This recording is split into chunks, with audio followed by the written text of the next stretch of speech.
Hey everyone, welcome back to Garnock Reviews, and today we're checking out a boat that offers tremendous value for money and a model that always gets serious attention anywhere it goes, because this is a 1985 Grand Banks 32, and at the time of shooting this video she was up for sale for $88,500 on Mark Ziegler Yacht Sales in Jacksonville, Florida. She measures in at 32 feet in length. She's got a beam of around 11.5 feet. And as you can see, air draft is not an issue because all the mass and similar equipment up top can easily be folded down. But what really impresses me with this particular example is just the condition of it. Look at all the woodwork finish that we have. Look at the decks it's on board. It's just, the boat's immaculate. I love the aft cockpit on this one because it's got so many different uses. You can put chairs out here and a table and relax and enjoy an evening meal. You can use this for fishing. You can use this for diving. There's so many different options. You see you've got your cleat and your fair leads, it's out of the way. That way nobody's going to trip on anything. The cockpit is self-draining. You've also got the shower on the transom. You've got an easy step as well as an access point on the handrail itself that you can lead out to. And this has got an extended bathing platform at the back. It's got brackets on there that you can put a tender on if you wanted to. And then it's also got boarding ladders as well. So if you want to do some swimming, snorkeling, diving, it's an easy boat to get access to. And all that woodwork and the varnish that it has, it just helps give that nautical feel as well as that classic Grand Banks feel. The aft cockpit's also got a large lazarette, especially for a boat of this size. You can put a bunch of spares in here as well, but you've also got access to all your steering gear. And if you're doing fishing, I like the fact that they've got this up here as well. That way you can always make sure your fish that you keep is of legal size.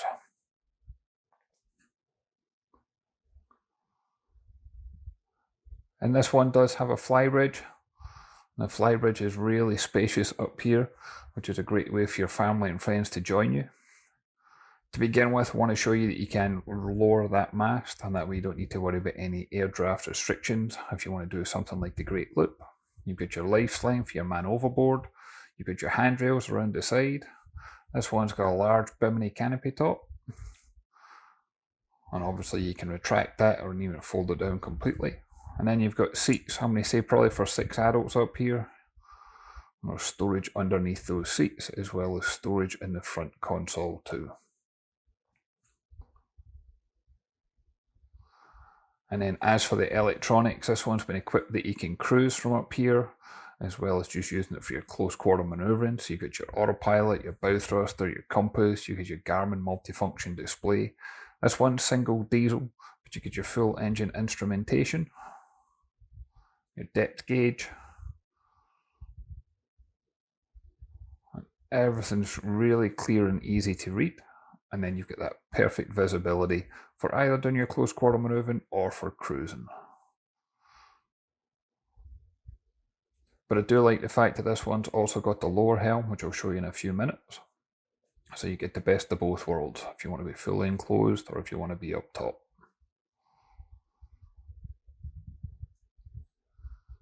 But whenever you step into that lower accommodation, I just love that nautical feel. But look at how clean and immaculate it is. This boat's roughly 40 years old. It does not look like it in any shape or form. Most of the windows that you see, they're able to open, so you do have that extra ventilation if you want. Plenty of headroom. You've also got that handhold down the centre line of the ceiling, because this is designed for all weather use.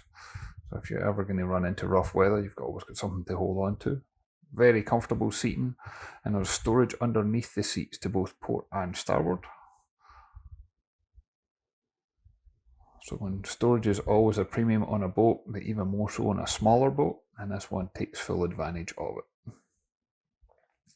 And then we've got this cockpit table, but it's got a really clever setup where, because space is restricted, you can have it with at least fold down or open out. But when they open out, they've got good security features to hold it in place. There's also a bottle holder in the middle. You got more storage again. You get different drawers here as you make your way forward. And then you've got your helm to starboard.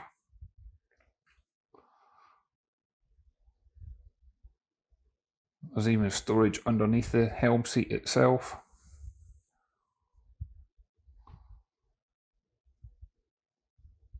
And look at how thick that cushion is that's at the helm. You could sit here for hours on end. Now again, just like with the flybridge, this has got full electronics. You can see your engine controls there with your bow thruster. You've then got your multifunction display in the middle, your engine instrumentation, you get your autopilot, get great visibility for cruising. Now we've got more electronics up top as well. You get your fusion stereo up here. You've then got your depth gauge and alarm. And then as we continue to move around, you'll see you got your VHF radio.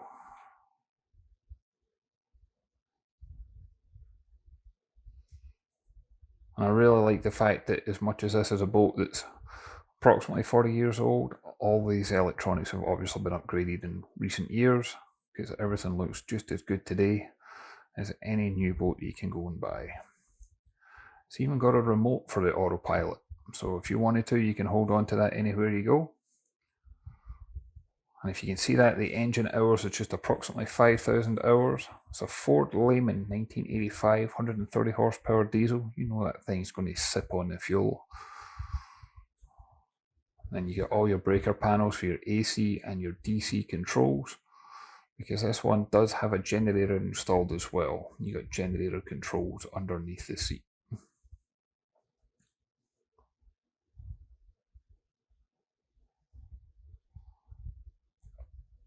Got your clock and your barometer, and then there's a better viewpoint of that autopilot. So you can set that and carry that with you, and you can adjust the course accordingly without having to sit at the helm. And then on the port side is where you're going to find the galley. Good countertop space, good storage amount of space as well. I like the fact that those little shelves inside there have got that leaf, so that way nothing's going to fall out. The door locks in securely too. You got refrigeration down below. I like the fact it's got that wooden feature on the outside. It doesn't look like a fridge, because I think that would stand out too much if it did.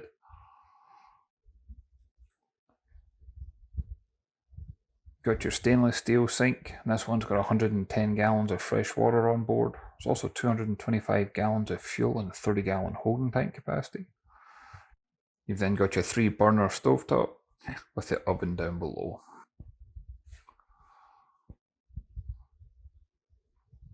And before I head down into the lower accommodation, there's some more storage options here as well.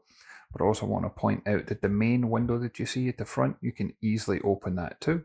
So if you want to have that open while you're cruising, it's easy enough to do, and that again brings in more ventilation.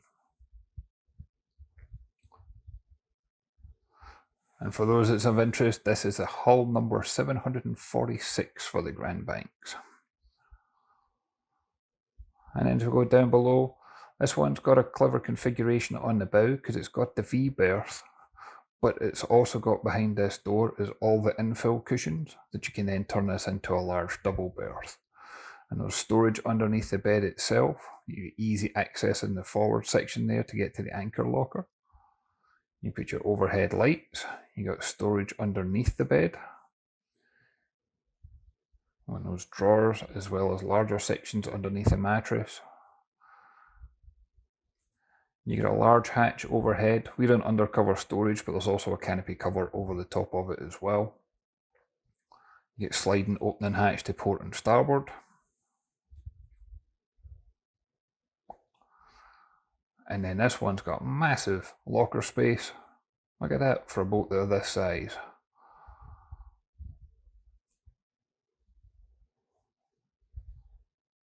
And it's got that louver effect, so you're always going to have fresh air circulating through. You don't have that dampness smell. And then you got the head compartment where you got your toilet, your sink, and of course you got the shower as well. And there's space here for your toiletries and personal belongings. Again, you can open windows and hatches and get fresh air and ventilation going. And if you look at the flooring, we've got this carpet that's laid down to protect the deck, but this is where the main engine is located. And if I roll this back before I open up the hatches, just take a look at the deck and see how well this has been maintained, but also how easy it is to access the engine. So if you ever want to do any sort of day-to-day checks or larger maintenance, this is an easy boat to do it on. And the easier it is to access, more likelihood it is it's been done in the past. The engine is super clean. I don't see any signs of obvious leaks, whether that's fuel, oil or water. But look at how clean and dry the bilges are as well. I highly recommend getting a sea trial and survey on any boat, but I honestly expect this one to pass an inspection without any issues at all. It's been so well maintained, it's hard to believe. Look at how dry everything is. This one is in turnkey, ready to go condition. Fill the tanks, bring on your personal belongings, fill the fridge, and you're good to go. Fully air conditioned, and on a hot day like today, the air conditioning was working really well. And as always, I'd love to hear your thoughts and comments. If you can leave a comment down below, I'd like to thank Mark for the opportunity to come on board and check this one out. I'll leave a link in the description to the listing details for this one if anybody's interested in buying it. And I look forward to catching you on the next one. Thanks everyone.